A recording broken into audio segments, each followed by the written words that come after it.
This comes after U.S. intelligence agencies accused Russia of interfering in this year's presidential elections. We're going to hear from Maryland Senator Ben Cardin in just a moment, but first joining us from D.C. is Bloomberg's foreign policy reporter Nick Wadhams to give us the latest. Nick, what was your guys' reaction of this move today by President Putin to basically say, hey, we're not going to do anything? Well, I think there are a couple of things going on here. One, he's really sort of opening the door for Donald Trump and also laying down a challenge for him, saying, okay, you've made these commitments during the course of your campaign to improve ties with us. Now I'm doing this. I'm not going to retaliate. I'm not going to expel American diplomats. So let's see if you make good on that promise. I mean, you know, the other calculation he may be making is that if he expels those American diplomats, I mean, it's only 3 weeks before Donald Trump comes into office. So by doing so, he would leave Donald Trump really no choice but to respond in a more hostile way. So he's very much, I think, looking toward January 20th and saying he wants to clear the slate for President Trump and basically put the Obama administration behind him. Yeah, Nick, I mean, President Putin doesn't really lose anything by not retaliating here, right? And yet he might gain something. What could the president-elect do for him in return for this kindness that he's showing the Americans? Well, I mean, from an image standpoint, this will likely play very well at home. He gets to look like the sort of cool, calm, steady hand, while President Obama looks like he's been lashing out. He looks hot-headed. He looks, you know, like he's got a bit of a temper. So Putin can sort of play it cool. And, you know, I mean, it was Michelle Obama who said, when they go low, we go high.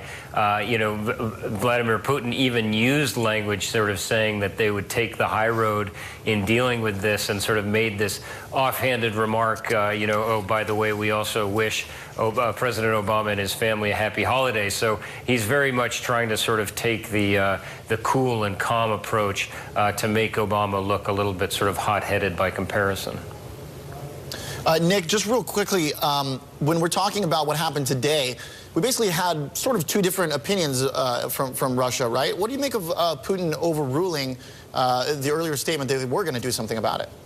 Well, it's very difficult to know whether he was actually overruling his foreign minister. I mean, Putin is known to be very close with Sergei Lavrov. Sergei Lavrov is a diplomat who has been doing this for decades. He's considered a master of the craft. So it's difficult to know whether he actually overruled him or that was just sort of part of their optics and just sort of a grand strategy by the government to basically make Putin look good. All right, Nick Wadhams, Bloomberg's foreign policy reporter. Thanks so much. Thank you. I'd like to bring in now Senator Ben Cardin of Maryland. He's the top Democrat on the Senate Foreign Relations Committee, and he joins us from Sarasota, Florida. And our thanks to you, Senator. Did President Obama just hand the president-elect a gift by imposing these sanctions such that the president-elect can now roll them back should he wish to? Well, first, let's realize it was Russia who caused this. They attacked us. Sure. They attacked us. It may have been by a mouse. Whether it's a MiG or a mouse, it's an attack. So the actions that President Obama took were required. I would hope that President Trump, when he takes office, will recognize it cannot be business as usual with Russia. I expect that Congress is going to take action. I'm going to be introducing 2 bills to deal with Russia. One, to deal with an independent investigation as to the extent of their attack against our country and how we can prepare ourselves. And secondly, additional sanctions that can be imposed against Russia, not only for its cyber attack on our system, trying to influence our elections, but also dealing with what they're doing in Crimea, in Europe, what they're doing in Syria. If it was the correct course of action, Senator, why did it take so long? Well, I think President Obama waited from the report from his advisors. That report was just obtained. I think he calculated as to what was the appropriate response. Part of it has not been made totally public, and he's indicated that may not be the end of the actions taken against Russia. And I can assure you Congress will want to weigh in as an independent branch on this issue. And Senator, how do you figure out the sort of gravity of such an attack? Because obviously this is a pretty new sort of realm we're in here. And you say that there must be a response, there must be sanctions. How do you sort of gauge the degree to which those sanctions should go for something that we really don't have a lot of history of? It's a great point, and that's why I believe an independent commission should look into what Russia did to us, how they were able to attack us, how we can prepare ourselves against future types of attacks of a similar nature, and what would be the appropriate response for America to do in regards to Russia's attack. I think a commission could help us that. Well, now, obviously, the president has decided what the appropriate response is, and he's happy with that for now. Why would you be introducing a bill to take that further? Why take a more hawkish stance versus Russia when really do we want to provoke Russia any further? Well, Congress is an independent branch of government. We have our own responsibilities. We're the ones who set up the framework as to what the president can do. I'm not certain that the president has all the tools that he or she would need in order to respond to this type of circumstance should it happen in the future.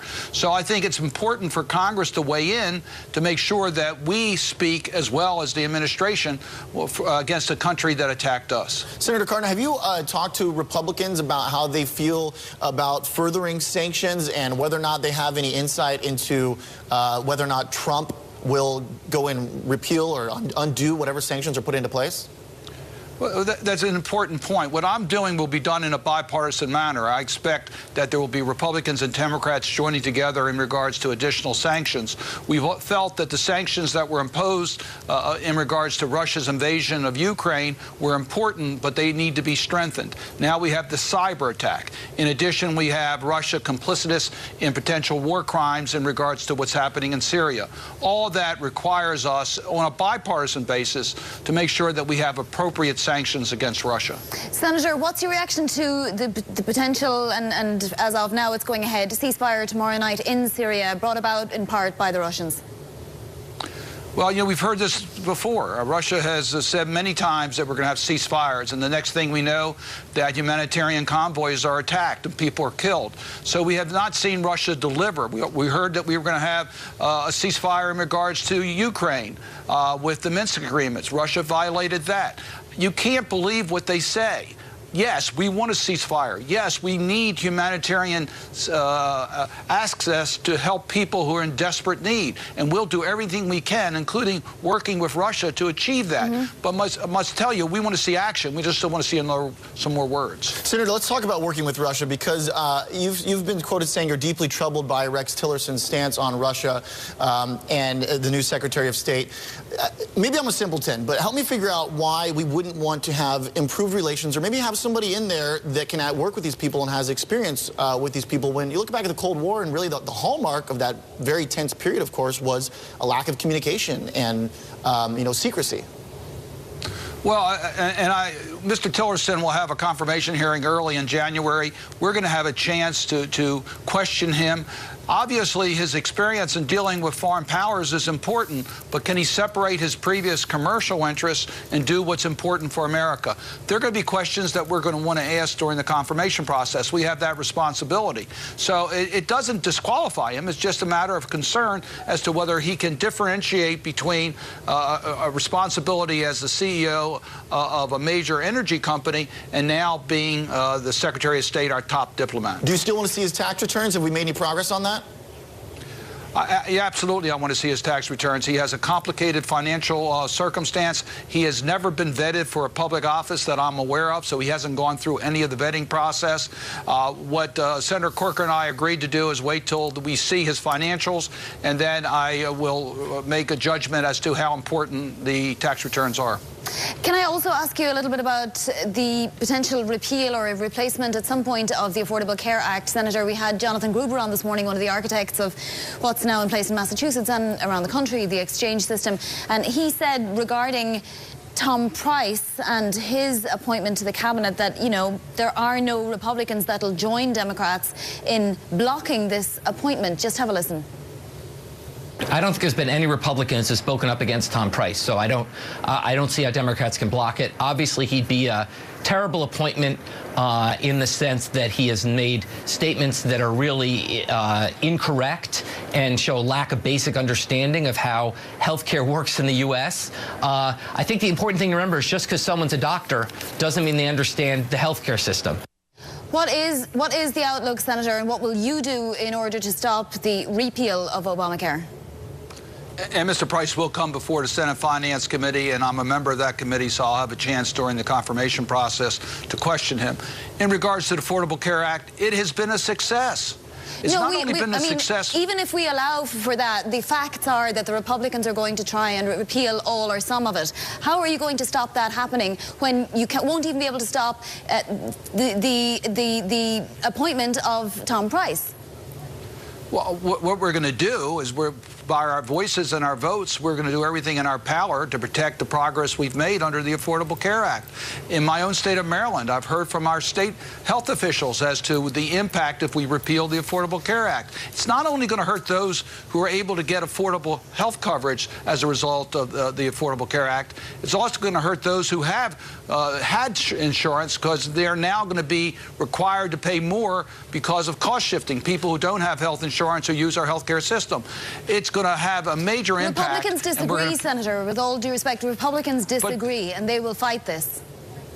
Well, if they attempt to repeal the act, I think it's going to become more apparent. Until this date, there was no chance of it being repealed. Now I think people are starting to understand this may become real. So if you happen to be a small business owner and you're now worried whether you're going to be able to get affordable coverage in the future, if you're working for a big company and you want to go out on your own, but you have a spouse that has a health care issue and you don't know whether you'll be able to get insurance coverage, these are real problems that are going to develop. And when they attempt to repeal the Affordable Care Act, millions of Americans are going to be asking questions. Why are you doing this to us? All right. Our thanks to Senator Ben Cardin of Maryland.